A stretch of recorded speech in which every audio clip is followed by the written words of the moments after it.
What's good, everyone? Hold on. Let me switch over. What's going on, guys? What's going on, team? How y'all been? Hold up. Why we don't got this popping up on the thing? We not doing that. Hold up. Let's see if we get this working. There we go. Hashim 47. Let's go, champ.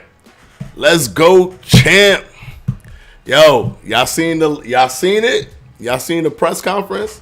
I know not everybody watches the press conference because the press conference is I'm not sponsored by any of this, by the way. I'm just literally drinking like this, just water. Like there's no sponsorship. I'm not getting paid by this. I know people probably thinking the conspiracy theories. I'm grabbing water. I'm putting in a can. This is just massive, and I'm just drinking it. But did you guys see the press conference? It got spicy. It wasn't crazy, but it got spicy. Wasn't crazy. Hold up. Never thought I could be won over as a fan by Ryan. You never thought you could be won over as a fan by Ryan? What do you mean by that? Break it down a little bit more for me. Because if you're a fan of Ryan, if you're going by my prediction, you never thought you could be won over to become a fan of Ryan. Is that what you're saying? Hey, Lemuel Hernandez. Hey, Fanatico. Long time no see. How you doing, brother? How you doing? Yes. Okay. I got you. I understand now. SLK goated. Yo. What's going on, brother? What's going on? All right, so we're going to get into this. Of course, you know I got everything in the background ready to go for you guys. As soon as we start talking about this press conference, it's going to be important. Hold up, Tank looking real focused. He did. He looked like he was chilling until it started getting a little heated, and then he looked like he was pissed. Like he had tears in his eyes was getting teary-eyed. So it looked like he was getting a little angry, like, ugh. Like, he looked focused, but he also looked angry at the same time, in my opinion. Sup, bro? You excited to see the fight? Excited? Yo, Lil Emmanuel, I just want to teleport to Saturday. I can't wait, bro. I made a video on, the fight a while ago when they were first talking about they were going to do it. And I'm talking not like maybe the second time they were talking. No, when it was getting moving real close, and then Manny Pacquiao ended up saying that he was going to fight Ryan Garcia in an exhibition or whatever, and because of that, it got derailed, and then all these different things happened. But I was even back then mad hype, making videos and talking about both of their attributes. Yo, I'm more than excited for this fight, bro. More than excited. Remember my prediction. It's going to do more than 1 million pay-per-view buys. It's going to do 1 million pay-per-view buys plus. So anything, once it hits 1 million, anything after that, if it does 2 million pay-per-view buys, will be insane, will be crazy. But hey, I was still right? Because my prediction is above 1 million. El Julo Production, what's going on with you, brother? What's going on? Hold up. It's so good to be just here talking to you guys. I can't get enough of this. I wanted to fast forward yesterday to right now, this moment, so I could go live again. I swear, it was just that exciting to be live with you guys. Yeah, the hype is real. Hope other fighters follow the trend and make the big fights happen. To be honest, I don't really know too many people at the caliber of both Ryan Garcia and Tank that could come together and make this much of an explosive fight. I think Ryan Garcia and Tank are the perfect, it's like lightning in a bottle in a way. But definitely if Terrence Crawford fought Errol Spence Jr., they're going to do north of 500,000 pay-per-view buys, I think. But I think the million mark is always that unicorn that not many boxing fights have hit that mark. You could almost count it in one hand or two hands how many fights throughout the history of pay-per-view and boxing have cracked that million. So it's not easy. It's not easy to do. Who you think gonna win the fight? Well, my prediction was, if you want to watch my prediction, I have it up. From yesterday, the live stream after yesterday, my prediction is that Ryan Garcia is gonna win. Now, me just saying that seems empty. You gotta watch the context of how I broke everything down, so you can understand. Because when I say that, it is a bold prediction, and I've defined bold prediction as predicting against the betting odds. So I'm predicting against the betting odds. If you're gonna predict against the betting odds, you gotta bring like stats and a something to the table that explains why you think that why you're going against the grain. So yes, I have Ryan Garcia winning, but I really broke it down. So if you want, you could go ahead and take a look at when I was talking about that, so you can see my breakdown of it. But yeah, it was crazy. Hypersaz, great breakdown yesterday, Fanatico. Thank you so much, guys. Hit the like button. Please hit the like button and hit the subscribe button if you haven't subscribed. We're going to be doing this every day, Monday through Friday, 7 p.m. Tomorrow's going to be a big one because they're going to have the face-off tomorrow. I'm wondering what time they're going to do that, because I would love to go live after they do it so that I can watch it and then talk about it. Oh, we got JMMA in the house. We got JMMA, one of the OGs, one of the OGs from the gaming community. I think once Ryan takes away that uppercut from Tank, is GG's. Yo, Tank might never have the uppercut from the way that Ryan fights. Ryan fights so tall, he might never have the uppercut. Like, there may never be an opportunity for him to throw the uppercut, but you never know, right? When he's moving his head, he might, lean forward or something, he might get caught. But I don't think the uppercut is gonna be there for Tank throughout the fight. All right, so let's see. Shakur the smartest, 100%. Yeah, uppercut won't really be there. Yep, King Juice in the house. Yeah, uppercut. I don't see the uppercut being a thing, because when people think of Ryan Garcia, and because Ryan is of Mexican descent or whatever, they just lump them in. Like they're just lumping him in with other Mexican fighters. Like, oh, he's basically Leo Santa Cruz, and Leo Santa Cruz got hit with an uppercut. So, but he's not Leo Santa Cruz in any way, shape, or form. There's a certain Mexican style that's aggressive, that's like, bringing your head down, crouching down, bite down on your gum shield, and just bang, bang, bang, bang. But that's not how Ryan fights. Ryan has a more American style. So it's going to be different. It's going to be very, very different. Tank, people are saying Ryan ain't ready for this, but Tank might not be ready for this either. This is a true 50-50 fight. If you pick one or the other, you can be right. If your prediction is that Tank is going to win, you could be right. My prediction is that Ryan's going to win. All right, so glad to see you're still doing your thing, Fanatico. Thank you, Cam Robinson. All right, now let me go ahead and pull up some stuff for us to look at. I want to talk about when it got spicy. When did it get spicy? Because it got spicy, but when did it get spicy? That's what I want to talk about with the press conference. The press conference was going good. It was going smooth. There was no issues, and then all of a sudden, it literally started going crazy. It started getting spicy. So let me see if I could switch over. You see if I switch over to let's see if it pulls up here. Might not pull up there. It doesn't pull up. All right, let me just make sure. Bang, bang, bang, bang, bang, bang. There we go. Got it up. This is when it got spicy.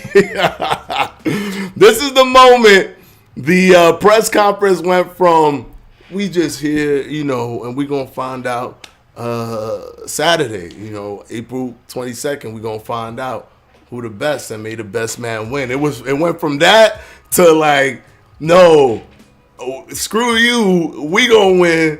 Y'all not going to win. Like, oh no, screw us. I need to know. You, screw you, we going to win. You don't know what you're talking about. It all started with Oscar De La Hoya. He stoked the flames. He stoked the fire, and brought the press conference from just like this nonchalant, just monotone to like, here we go.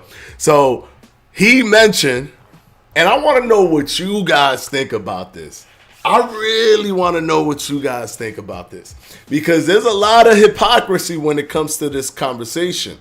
On the A side and the B side and all that stuff, there's a lot of hypocrisy when it comes to this. So I want to know what you guys think when it comes to this conversation. So Oscar De La Hoya, should he even be the one to talk?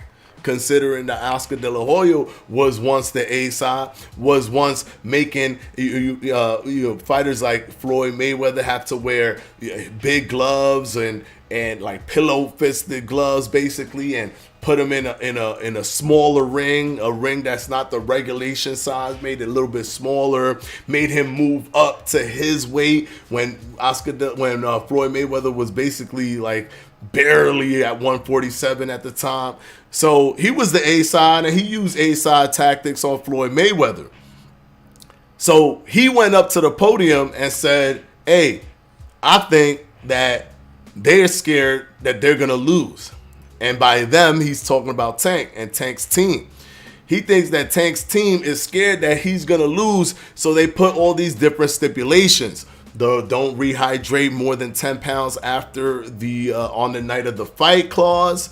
So there's a rehydration clause in there. There's a catch weight at 136 as opposed to them fighting at 140. So there's that. And also supposedly he has a mole in Ryan Garcia's camp, looking at what Ryan Garcia is doing, all of the strategies. And even when we were looking at 24/7, I mean, Tank has Ryan Garcia film playing all the time, and he's looking at it. He's super interested in it, and he's like reassuring himself, like, yo, he's not really that fast. Look, he's not really that fast. Those are little signs of like, maybe he's a little bit worried. I want to know what you guys think. Do you guys think that Tank is worried, or do you think he's just doing his A-side tactics? Now, just keep in mind that a lot of times when it comes to this A-side, B-side stuff, it's only a thing where if it's your favorite fighter on the A-side, then yeah, he earned the right to do it. If it ain't your favorite fighter, like for example Canelo Alvarez, people be like, oh look, he's doing A-side tactics. That's the reason why he's gonna win. So if Tank wins against Ryan, are y'all gonna say that, oh, it's because he did the A-side, or y'all just gonna be like, no, he's better than Ryan? That's why I'm saying there's always a little bit of hypocrisy when it comes to the A-side, B-side stuff. Because Floyd Mayweather, you could be the A-side, you don't got to do nothing. If you really want to show people stuff, if you really want to shut the reporters down or whatever, you could be like the A-side and still give everybody, the person, their opportunity to win. Floyd Mayweather was the A-side against Miguel Cotto, and what did he do? He fought Miguel Cotto not at a catch weight. He fought Miguel Cotto at the 154 limit. For the weight class that Miguel Cotto was in and was comfortable in. Mayweather had to go up from 147 to fight Miguel Cotto. Mayweather barely makes 147. He be coming in on the night of the fight at like 144, 143. He ain't made Miguel Cotto go on a catch weight, and he was clearly the A side. Yes, there are moments when Mayweather was the A side and he put little stipulations in there, like with the Canelo fight, but he didn't put a rehydration clause, and Canelo rehydrated like 15 pounds, darn near 15 pounds on the night of the fight. So all I'm saying is you could be the A side, but just because you're the A side don't mean you obligated to handicap somebody, or in this case, like do things to make it that make them have a harder time when they fight you. So I want to know what you guys think. What is your thoughts on this? So let's go back. Let's bring this back real quick so we could talk. So I can talk to you guys. I want to make sure that you guys can see all the comments on here. Great to see you back. I got Tank and 10 Fanatico gang. Cool, man. That's cool because Adrian Duns. I got Ryan in 10. All right, let's see.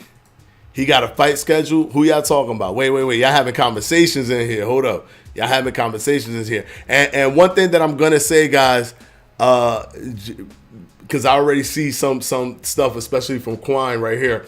I cannot talk about Undisputed on this channel, so there's no point in asking me any questions on that because I cannot talk about that. The only way I could talk about Undisputed is if it's through the socials and through the channels of Steel City Interactive and Undisputed. So no, we're not going to be playing Undisputed on here, and we're not going to be talking about Undisputed. This is strictly talking about boxing IRL. We're talking about boxing IRL. We're bringing the channel's live stream conversations. We're bringing it back to the roots of when the channel was made back in 2016, where it was dedicated to in real life boxing. So that's what we're going to talk about. The channel, however, I'm going to be doing video games, boxing video games specifically, because I could talk about any other boxing video game. Even if Fight Night Champions 2 comes out, I could talk about that. But I cannot talk about Undisputed contractually. I cannot talk about it unless it's on their channel. So please keep that in mind. That won't happen, all right? So Quine, sorry, can't do it. Love Seat Shorty, salute to everybody. I'm home tonight. Let's talk about it. Hey, let's talk about it. Let's do it. LOL. Leonard said Ryan got a mole. I don't know if they playing mind games or not. They're probably playing mind games.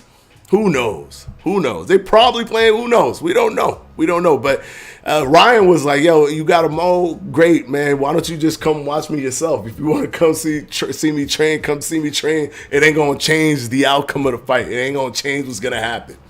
So that was a good rebuttal by Ryan. But I want to see what you guys think about the A side, B side stuff. Do you guys think that this shows that there's some level of fear in the Tank's camp, or does this just show that he's being an A-side fighter doing A-side fighter things? I want to know what you guys think. Nobody said anything about it. I think Tank, hold on, let's see, AP whatever. I think Tank has a good chance at catching Ryan with an over looping right coming in. Okay, yes, of course.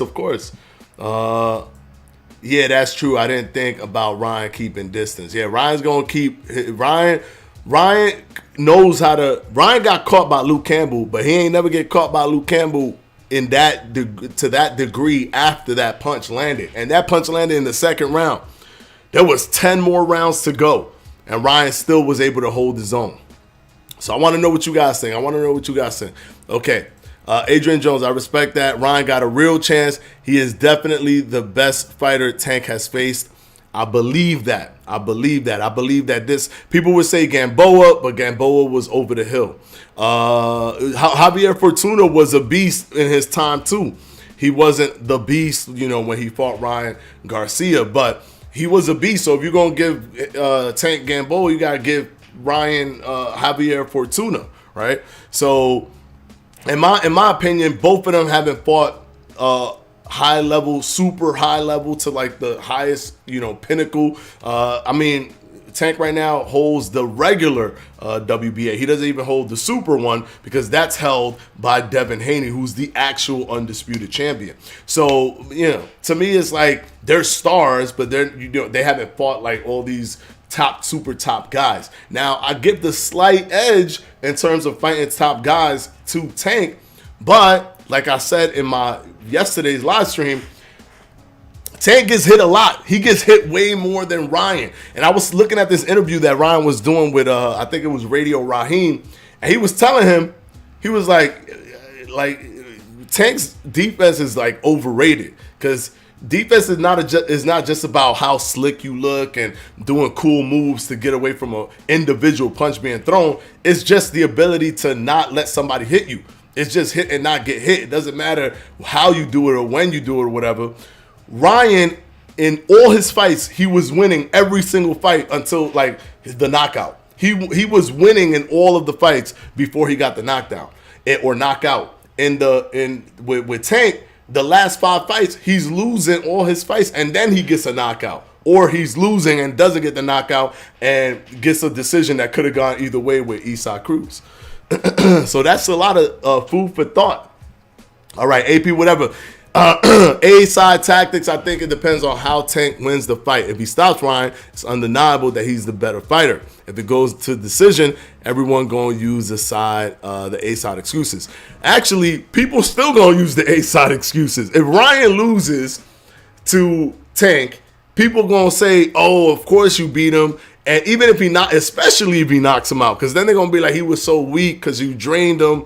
He didn't have water in his system. You dehydrated him. So, of course, you won. That's why you won, because you dehydrated Ryan Garcia.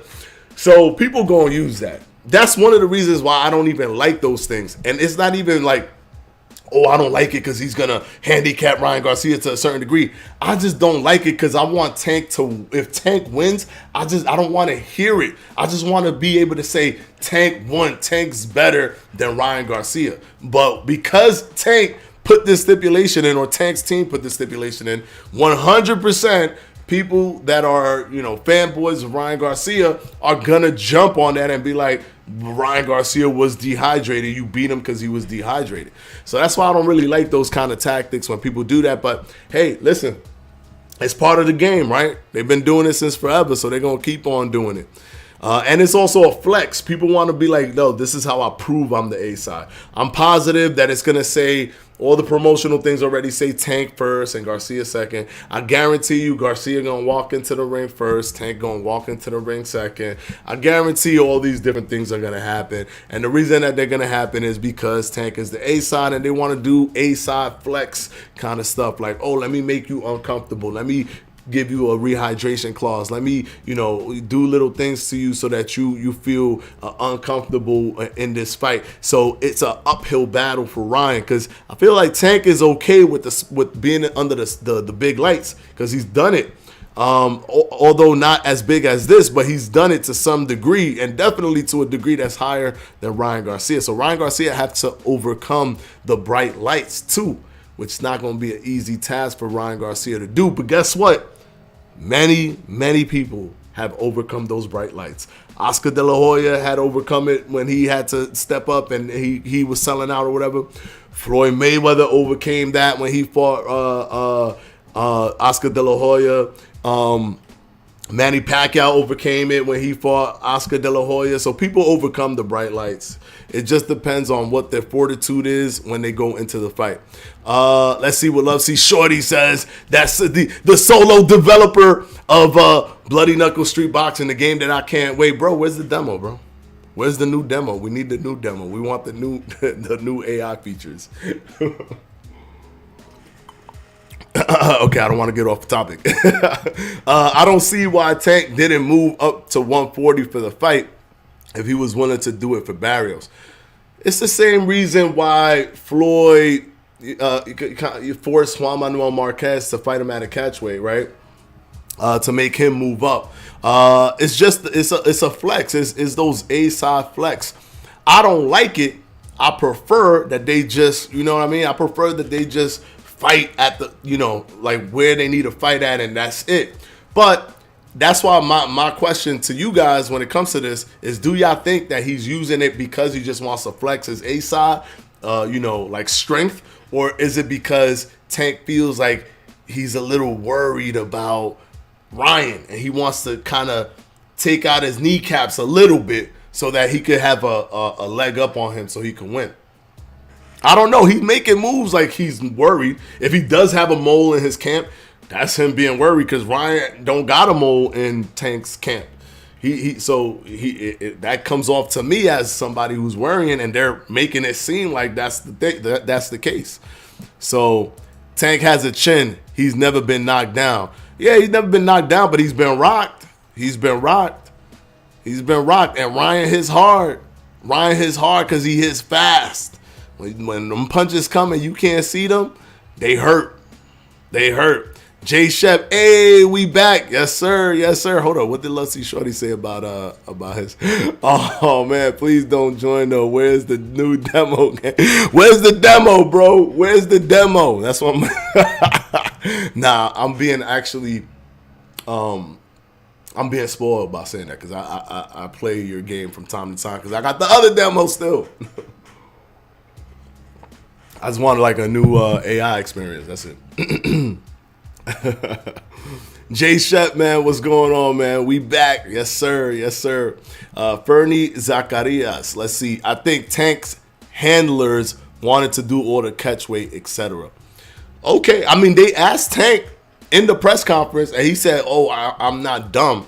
I'm gonna make him, like, I'm gonna push him to the limits. I'm gonna do things to make it uncomfortable for him. I'm not dumb. I'm not gonna just do whatever. I'm gonna put it in the contract, blah blah blah." So maybe he's backing up his team, which could be a thing. You could back up your team and support your team, so you take the responsibilities. But when he was asked about it, he embraced the fact that he put that stipulation on Ryan Garcia, and he's happy about putting that stipulation on him. Let's see. Love see Shorty. I'll tease this. I have very ambitious goals for the AI. He's already moving different. Uh-oh. You know what you need to do, right? Which would probably be difficult, but you need to have the AI also pivot, because then that's going to create much more problems for the controlled fighter, for the fighter who's controlling, the player who's controlling the fighter. Make him pivot, because that pivot is slick and clean. So give it to the CPU. Woo. It's gonna be tough, but I don't even know how you can implement that, man. That has to be complicated. I still think he get finished. You think who get finished? Because you got a Ryan Garcia picture, so I'm guessing you thinking Tank is gonna get finished.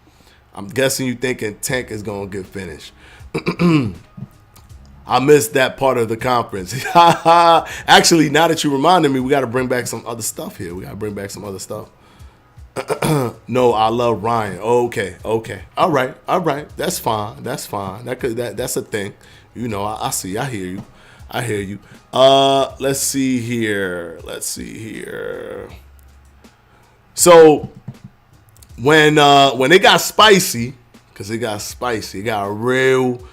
real spicy. So when it got spicy, let's move on over to over here. This is the moment. This face is the moment where it got spicy.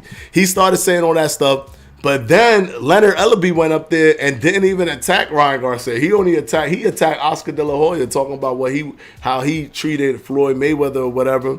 That don't sound like they responded to the fact that their team feels scared. That sounded like a deflecting response. Oh, now I'm gonna talk about you.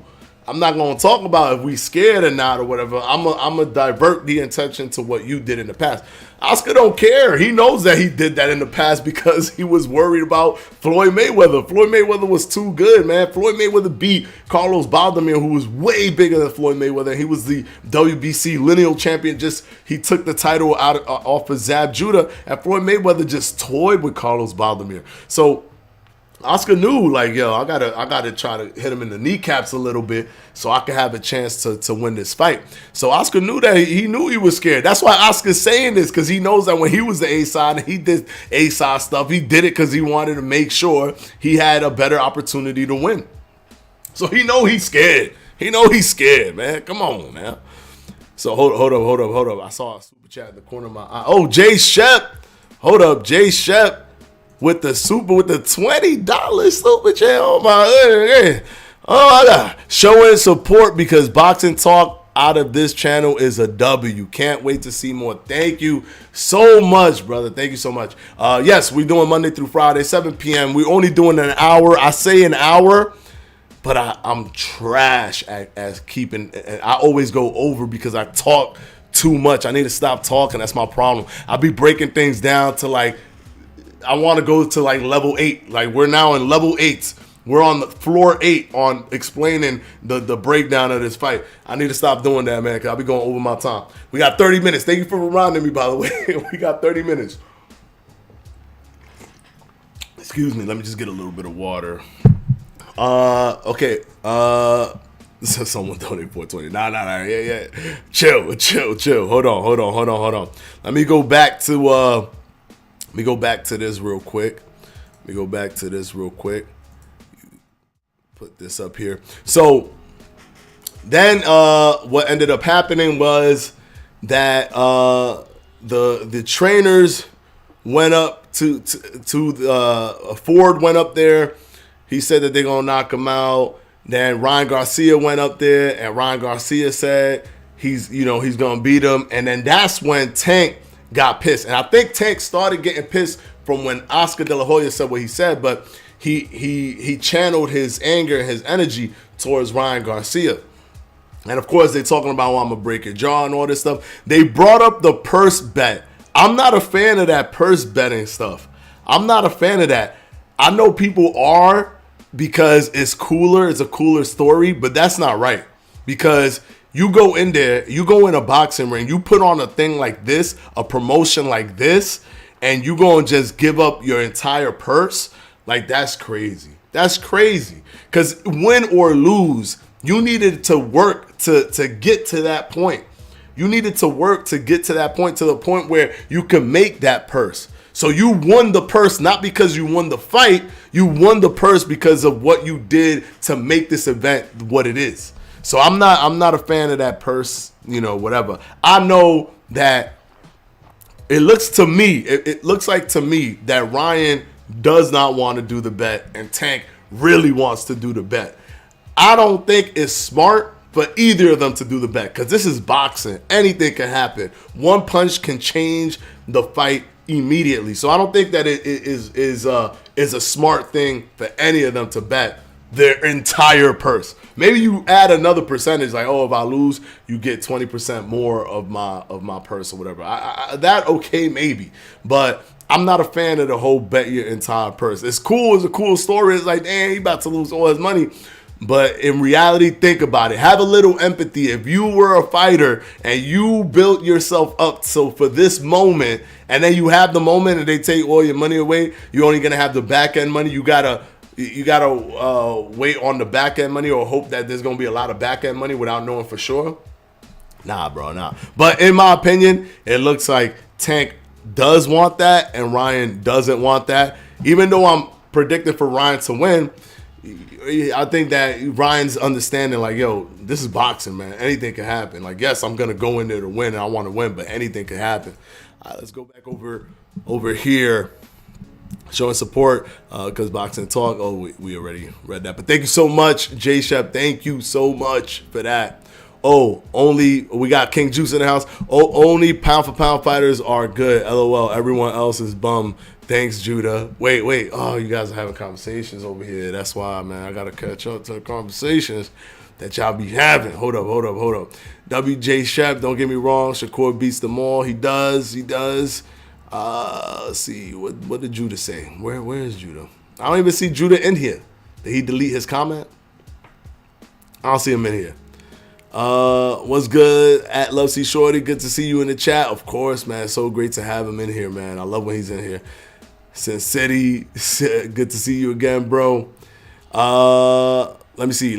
Is it just me, or is it a little bothersome when Ellaby brought up Floyd's victory over Oscar's fighters? It don't have nothing to do with this fight. Yeah, you're right, but I think because they didn't have a good rebuttal to the fact that Oscar said, are you guys scared? Because you guys are making him rehydrate. You guys are putting moles in his camp. Are you guys scared or what? These are moves of a person. This is movement of somebody that's scared. So they were like, okay, we're just going to attack you. Like we're going to attack you. And people do that when they don't want to address the question. They just do ad hominem attacks to the person who said the thing. So it's like, oh, the question doesn't even need to be answered because I already devalued this person to make him unimportant. So thus the question is unimportant. That's the tactic that they went and used against Oscar De La Hoya. So that's the reason why they brought it up. They brought it up so as a rebuttal to what Oscar De La Hoya said, even though it's really, in my opinion, not a rebuttal at all.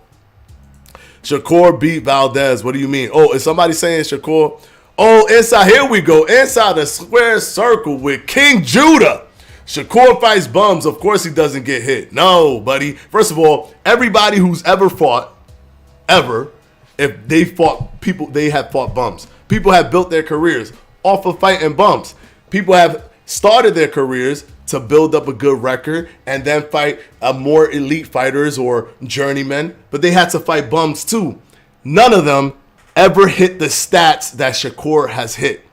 But let's even if we took your argument and said, okay, let's say he fights bums, he still has the best average ever for the amount of fights that he has than anybody else in CompuBox history that had fought bums. Do you think he's the only person ever in the history of boxing to have fought bums in the beginning of his career? Absolutely not. And if you put his opponent's win and loss record, I think like he's fought so many undefeated fighters. He's fought so many fighters with like questionable losses, like Kansei Kao. Kansei Kao was an Olympic gold medalist that gave Valdez a run for his money.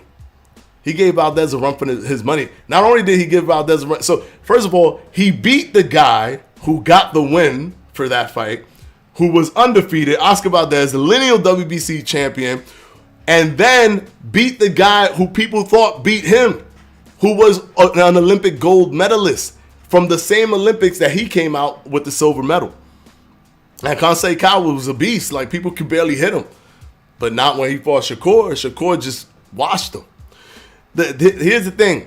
You can say he fought bums all you want, because to some people, that's like, how do I compare that? When people say that, if they don't want somebody to be a good fighter, or they just don't like a person, they could say anybody's a bum. And then when you point at somebody, they could just be like, that guy was past his prime. That's what they did with Floyd Mayweather. Floyd Mayweather has one of the best resumes of all time. He has one of the best resumes of all time. He fought Canelo. But if you tell somebody he fought Canelo, what they're going to say? Oh, he was young. So, let's take that away. Let's say that he was young. He fought Manny Pacquiao way past his prime. He was way older. All right, cool. Damn, who do I say that he fought? Man, let me see. He fought Miguel Cotto way past his prime. But, like, he fought Mosley way past his prime. It's like, you could... If you want, you could construct your own world when it comes to boxing and never give anybody credit ever. You could never give anybody credit ever if you wanted to. It's that easy. You could do that for Sugar Ray Robinson. You could be like, oh, he lost to this dude Pentor like 5 times. He ain't great. Oh, he only beat bums. Those people were bums. But the truth is, cool, everybody could say everyone fought bums, but his stats are undeniable. Bum to bum ratio, he's beaten the bums better than anybody who's ever beaten bums in the history of CompuBox. So you could take that to the bank inside the square circle, King Judah. You could take that to the bank with you. You could take that to the bank with you. Let's see. Jay Shep. It would be easier for Shakur to not fight bums if everybody and their mama wasn't ducking him. That's true. But let's give him the benefit of the doubt that he fought bums, because he called out Isaac Cruz, and Isaac Cruz clearly said he did not want to fight him. His team said, no, we ain't fighting him. We ain't fighting him. There's no comparison with Devin's resume and Shakira's resume. Well, that's because Devin got the fights. He got the fights. Do you think that Shakur would not beat Kambosos? Just answer that question. Do you think Shakur would have lost to Kambosos? Let me know. Do you think Shakur would have lost to Kambosos? Cruz ducked Shakur like a dodgeball. Yes, sir. Yes, sir. I want to know inside the square circle with King Judah. That's your name is too long, by the way, bro. You gotta call yourself ITSC with King Judah, and then we figure it out later on. Your name's too long, man. Let me know inside the square circle. Do you think that Shakur would have not beaten Kambosos? Do you think Kambosos is better than Valdez? He went quiet. He wants us to know he knows boxing for real. Yeah, he wants us to know that he a boxing head inside the square circle with King Judah. But let me know, ITSC with King Judah. Let me know. He's gone. Let me know. because that's who he beat. He got the he became undisputed, but he became undisputed by fighting one person. But no, not taking it away from him, but he became undisputed by fighting one person. He didn't collect them. He fought one person, and that's Kambosos. So do you think Kambosos is better? Kambosos would have beat Shakur. No, Shakur would have beat Kambosos, but Kambosos is better than Valdez. Absolutely not. Absolutely not. Valdez is a much better fighter than Kambosos. He a much better fighter than Kambosos. Much better. Much better fighter than Kambosos. He has a way. He's. I mean, did Kambosos beat Teofimo Lopez in a close fight? Sure, yeah. But that don't mean nothing. That don't mean nothing. Valdez was beating the top fighters in his division. Kambosos only beat Teofimo Lopez. And after that, he lost. He was undisputed for 1 second. He was undisputed for 1 second. Valdez beat Teo, who has beat better than Teo. I'll wait. Valdez beat what's this guy's name, man? What's this guy's name? I forgot his name. Who? Burchelt. He beat Burchelt. Burchelt is not better than Teo. I'll give you that. But he beat Burchelt. That doesn't necessarily, just because somebody beat somebody though. So do you think Teofimo Lopez is a better fighter than Lomachenko? Do you think Teofimo Lopez is a better fighter than Lomachenko? Do you think Buster Douglas is a better fighter than Mike Tyson? You think because you beat somebody, that's it? Like that's written like story, that's it? You're done? Let me know. Yes, because he beat him. Nah, he's not. But yet you can beat somebody don't necessarily mean that you are a better fighter. It doesn't mean that you are a better fighter. So basically what you're saying is, okay, look at this. What you're saying is that if it's just by beating people, and that's all that matters, then what you're saying is that Kambosos is better than Lomachenko because Teofimo Lopez beat Lomachenko. So Lomachenko cannot be better than Teofimo Lopez. It's impossible because remember, based off of your analysis that's like paper thin, as long as you beat somebody, you're better. So by default, Teofimo Lopez has to be better than Lomachenko. And then because Kambosos beat Teofimo Lopez, he has to be better than Lomachenko. You see how that completely puts your analysis in shambles? There's no way that Lomachenko could be better than Kambosos if Teofimo Lopez is better than Lomachenko. Because he has to be better than both of them. Because he beat the guy that's better than this guy. That's not how it works. Plus, you have to also have the ability to use the eye test on somebody. You have to be able to see that. You have to be able to see Mayweather beat Diego Corrales, and even though Mayweather was below in the pound for pound list to Diego Corrales, you could be like, this guy probably better than everybody in this division. This guy, Floyd Mayweather, probably better than everybody. Before Floyd Mayweather fought Diego Corrales, you could say Floyd Mayweather was better than Diego Corrales, even though they didn't fight. That's called an eye test. People don't, for you to know if somebody's good or not, that means you don't have the ability to scout and look at people's skill ceiling. You just need them to fight so that they could give you the easiest answers ever. It's like you need the answer sheet to be given to you before you can make a determination. Teo does not perform well and hasn't since Kambosos, who literally levels underneath so many fighters. Like, come on, gang. But to him, it's cut and dry. He looks at boxing in black and white. If you beat somebody, you're better than that person. That's it. Buster Douglas was way better than Mike Tyson because he beat him. Buster Douglas better than Mike Tyson? Inside the square circle, is Buster Douglas better than Mike Tyson? Is he better than Mike Tyson? Yes or no?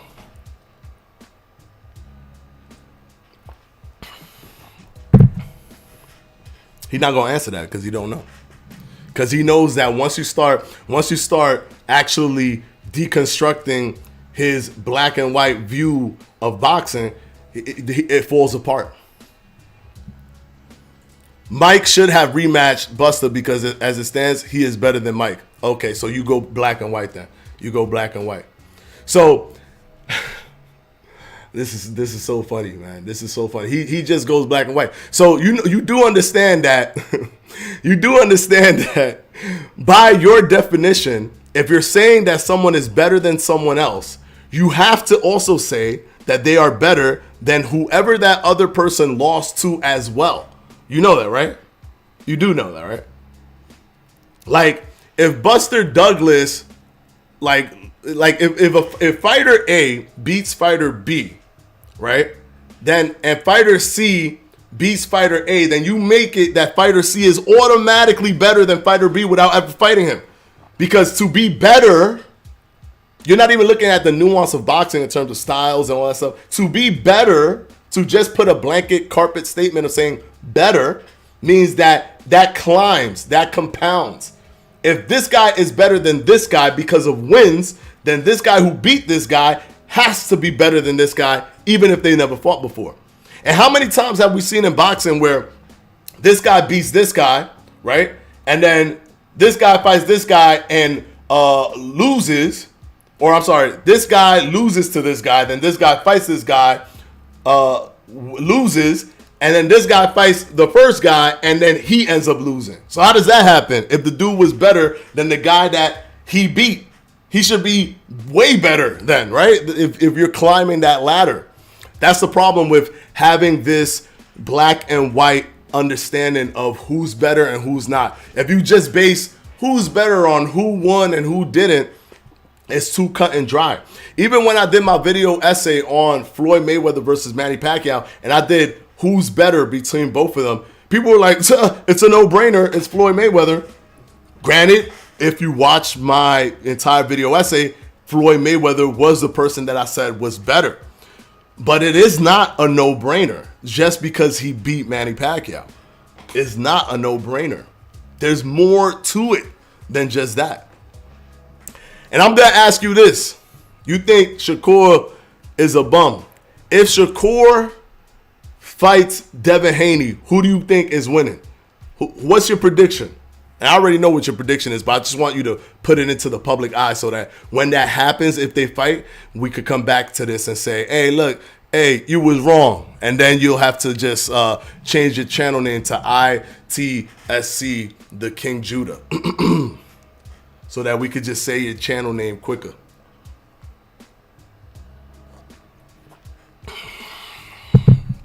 Exactly my point.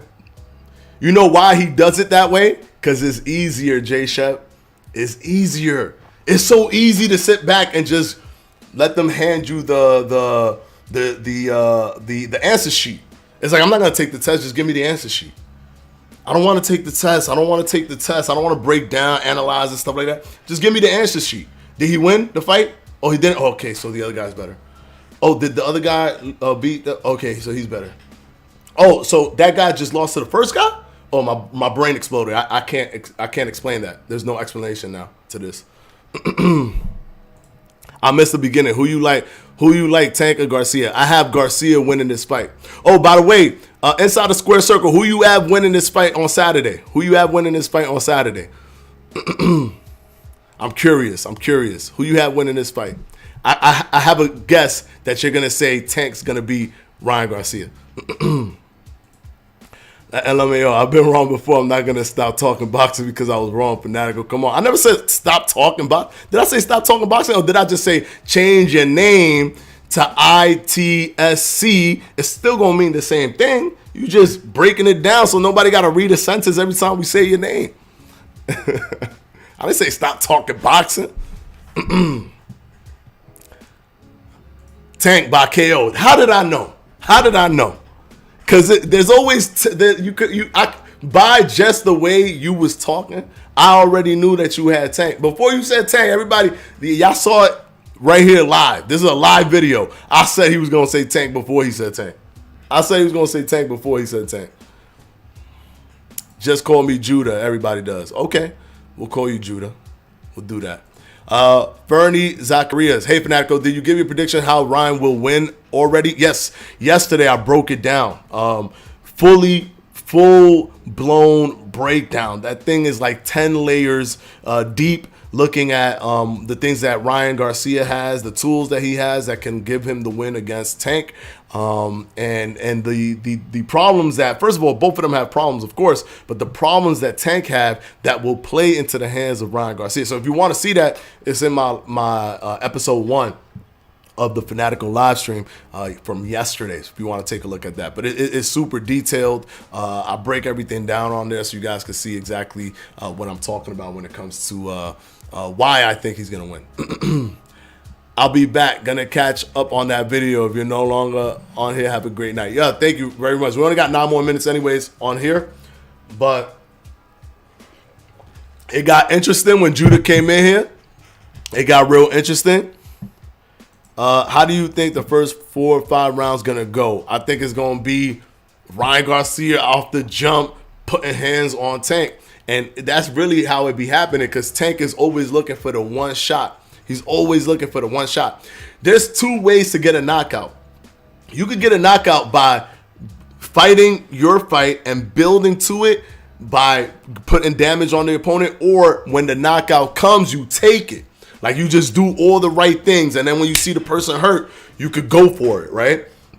But that's not what Tank likes to do. Tank likes to get you with that one. He's basically just trying to figure out what that one shot is going to be. Now, he's really good at doing that. He's very, very good at doing that. He's very good at, like, getting hit all day and being like, what's the one punch I'm going to use to get this guy out of here? He's good at that. But as he's doing that, he's getting tagged. And sometimes the knockout don't come, a la Isaac Cruz. If the knockout don't come with Ryan Garcia, it might be night for Tank, or it might go to the scorecards and we might have a controversial decision, or Ryan Garcia might win. If a Ryan Garcia versus Tank fight ends up in like a Isaac Cruz versus Tank fight, Ryan Garcia might win on the cards. We get to see if Ryan can apply it, though. This fight feels 50-50. No, this fight is 100% 50-50, J-Shep. It's a 100% 50-50 fight. But I put my predictions up all the time. And my predictions are based off of how I analyze the fight and how I break down both of their attributes and how they're going to use them. I always make a solid or a definitive prediction. I never make a prediction where it's like, I'm just going to fence it. I'm always going to give you a hard line prediction. And you know, Jay Shev, if you look at my channel, going back to 2016, I think my prediction correct rate or whatever is like in the 90%, like 95% of the fights that I predicted, I was correct on. So my predictions, sometimes they're bold, but I still get them right.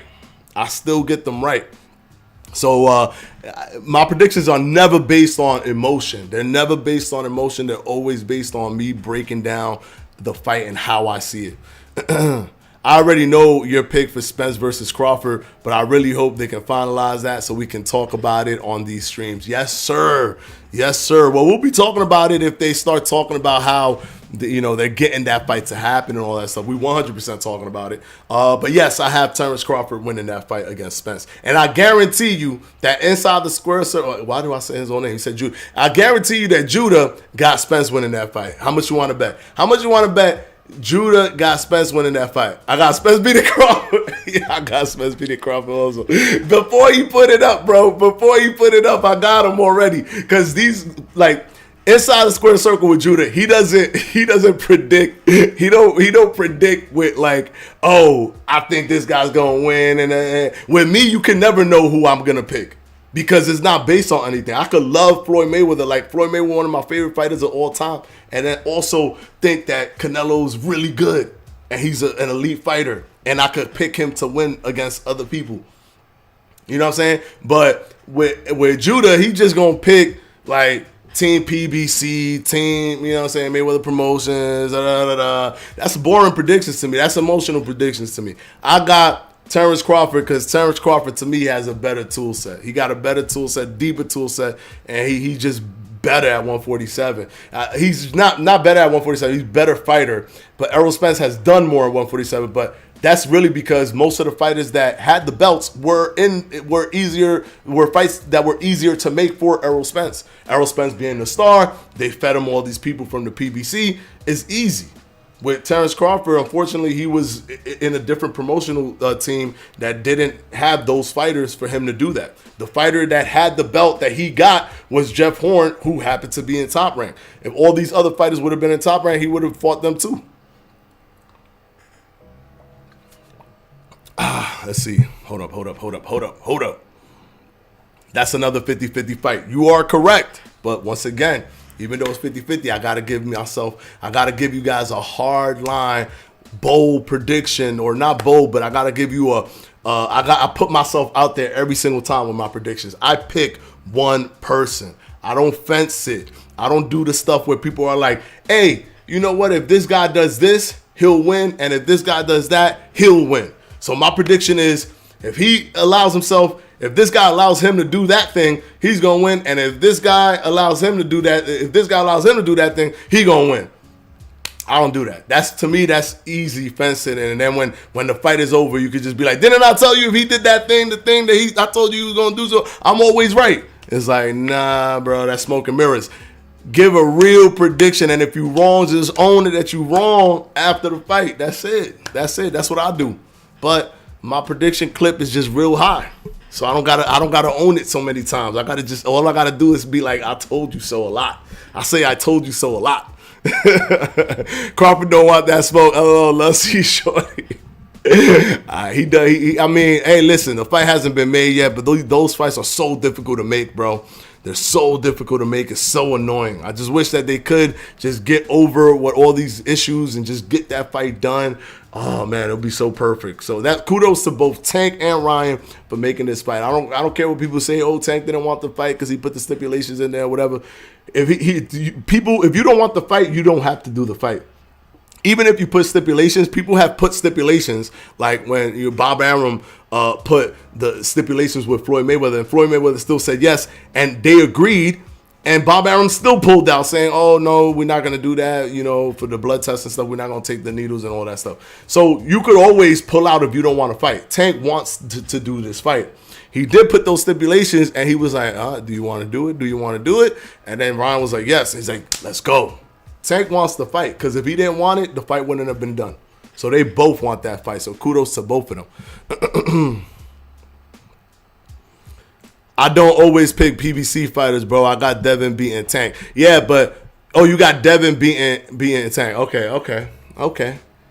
But Devin is part of the team PBC. Devin is part of that group where it's like, oh, we're gonna pick Devin. You know what I'm saying? Because Devin is top rank, but he's not top rank. He's just a person. He moves around. He's everywhere. He was with Eddie Hearn. Now he's with Top Rank. There's a common thread when it comes to Devin Haney, and he's loved by people who love the PBC as well. So saying that you got Devin Haney beating Tank is like saying that you got another PBC fighter beating another PBC fighter. It's basically the same thing. I got Shakur beating Tank also, family. It's cool. So that means that you got one person that you hold higher than everybody else in the PBC, and that's Devin Haney. I understand. I got you. Off topic, what did you think about Fulton versus Figueroa decision? I think Fulton did win that fight. I think that fight was crazy, the amount of punches that they threw, but I do think that Fulton won that fight. I think Fulton one of the best in that division, and I can't wait. I don't know if it's been announced yet. I don't think it has, but I would love to have Fulton versus Inoue. That would be insane to me. I would have to do a deep dive analysis before I could put out a prediction for that fight. I know a lot of people think that automatically it's going to be Inoue, but Fulton is slick and smooth and smart in there. And he could throw punches like nobody's business. I know the smaller divisions throw a lot of punches, but he still throws a lot of punches even for the smaller divisions. Like, he throws a lot of punches, man. Jay Shep with the $2 super chat. Hit that like. Thank you so much, brother. Yes, hit the like, guys. We are, damn, it hit 8 o'clock. You see, I suck at this, man. I got to get better with controlling how much I talk to try to talk about different, I don't know, man, because it feels like it feels like in 20 minutes it hits 8 o'clock. Like, it takes only 20 minutes out of nowhere. It's already 1 hour. Anyways, Fanatico, my prediction is Ryan will quit on his stool April 22nd. Hey, listen, we'll be back here on Monday. But I'll probably do like a quick video just to be like, I told you so. when Ryan Garcia wins, right? But we'll be back here on. You guys could, if I'm wrong, you guys can hammer me in the comment section. I only watched the fight once, so I don't want to dwell on details I didn't see. But Figueroa rocked Fulton a lot in that fight. He did. But I don't think being rocked is like the be all end all in terms of like winning a round. I don't think that if you rock somebody once in a round, even within the round itself, if they did a lot of work in that round, that automatically gives it to you. I think getting rocked in a close round, that gives it to you, but not in you know what I'm saying, like not when the person was doing good work. I've been watching your channel for a year now. I love the content, but I think you got me wrong. I have a tiny channel, but I have prediction videos. Check one out. I'm not a casual emotional fan. Hey, listen, I don't think you're an emotional fan. I'm not gonna say you're an emotional fan, all right? But you're predictable in your predictions. I already knew that you thought Devin Haney would beat Shakur Stevenson before you even, just from what you said about Shakur Stevenson. I already knew that you was going to think that Spence was going to beat Crawford. You know what I'm saying? Like, I already knew those things. And how could I be right so many times in a row? I don't know. I'm just saying, like, sometimes when I could tell when somebody is within that, like, that mindset where, oh, I like this guy, is basically the circumstantial evidence that I need to know that you're going to be for like the PBC versus Top Rank, for example. Like I could kind of like get that vibe. And Devin Haney is applauded by a lot of people that like the PBC. That's why they have people like Devin Haney beating Shakur. And I think you have Devin Haney beating Shakur, right? So Tank is nervous. Brian will be leading on the scorecards until Tank catches him. I feel Tank has a better chin than Ryan. If Ryan gets hit in the face, he might not get up. Hey, listen, if y'all watched my video from yesterday, I explained it like, hey, look, don't just because somebody get rocked by somebody don't mean Canelo got rocked by Miguel Cotto's brother. Not even Miguel Cotto. Mind you, he was younger, got rocked by somebody that wasn't even known for his power, and then also went on to fight people like Kovalev, Gennady Golovkin, Miguel Cotto himself, and never got rocked ever again, even at an older age. Fought people that was bigger than him, like Bivol, never got rocked ever again.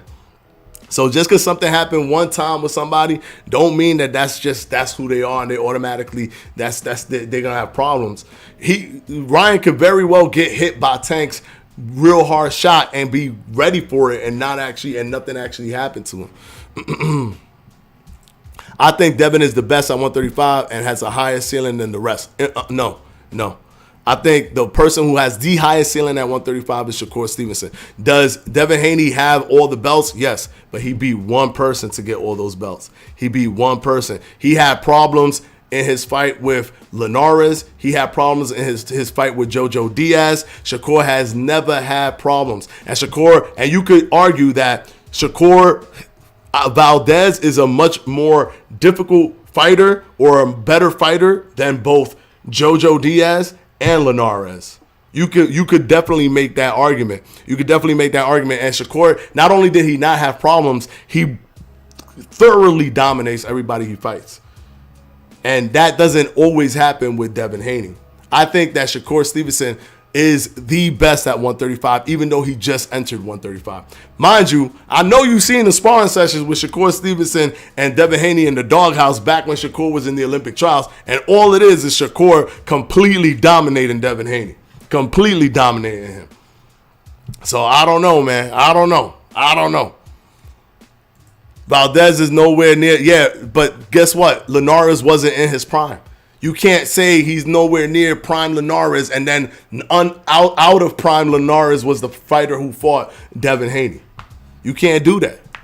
Valdez is much more accomplished than Jojo Diaz, and Devin Haney had more problems with Jojo Diaz than he had with Linares. So how that works?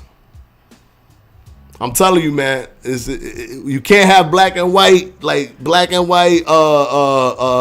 breakdowns and thought processes of these things. You have to dig deeper. It takes a little bit more work. It takes a little bit more work to come up with these conclusions. For me, to come up with the conclusion that Shakur got the highest skill ceiling, that takes a lot more work. I'm looking at stats. I'm looking at their amateur careers. I'm looking at how they fought in the national level. I'm looking at how they fought in the international level, in the world level during their amateur career. I'm putting their amateur career in the equation. I'm not just looking at, oh, he got all the bells and he's Devin Haney, so that's why I think. I'm not just looking at that, man. I'm not just looking at that. He had more problems with JoJo Diaz. This dude washed Oscar Valdez, and Oscar Valdez is a better fighter than JoJo Diaz. So there you go. Anyways, I gotta go, guys. It's 7 minutes past. Thank you so much, guys. Thank you for showing up. I'm loving it. We're gonna keep doing this. Episode 3 gonna be tomorrow, every Monday through Friday. Boxing Fanatico or Fanatico Live. We're gonna talk we're gonna talk about IRL boxing and real life boxing. And don't miss the Monday. Don't miss the Monday show, because the Monday show is a show right after the fight. So that's gonna be an interesting show. Don't miss it. All right, guys. Until the next one, peace out. It was a blast. Even you, Judah. We love to have you here, man. I love having conversations. I love having debates. It's all in good fun. It's all out of love. We just showing our differences and how you come up with with how you think things and how I think things. All right, peace out, Judah. Peace out, J Shep, King Juice, all you guys. Love C Shorty. Keep doing your thing. Don't stop production. We want that game. And I'll see you guys in the next one. Thank you so much, guys, for showing up, man. Thank you so much. Hold up. Did I miss a super chat? Hold up. I missed a super chat. Sorry. Addict85, thank you so much, brother, for the $2 super chat. Will this end up being the biggest match of 2023? Yes. I don't think anything is going to make more money than Ryan Garcia versus Tank this year. I don't think so. That's just my opinion. That's my humble opinion. Remember, I predicted 1 million pay-per-view buys back when they was first talking about this, and people told me that I was crazy that they were going to do 1 million, and look where we are now. But thank you for that. Sorry that I missed that. I knew I remembered it, and I had to go back to it. But thank you so much, Addict85. Until the next one, guys. Peace out. Peace and love.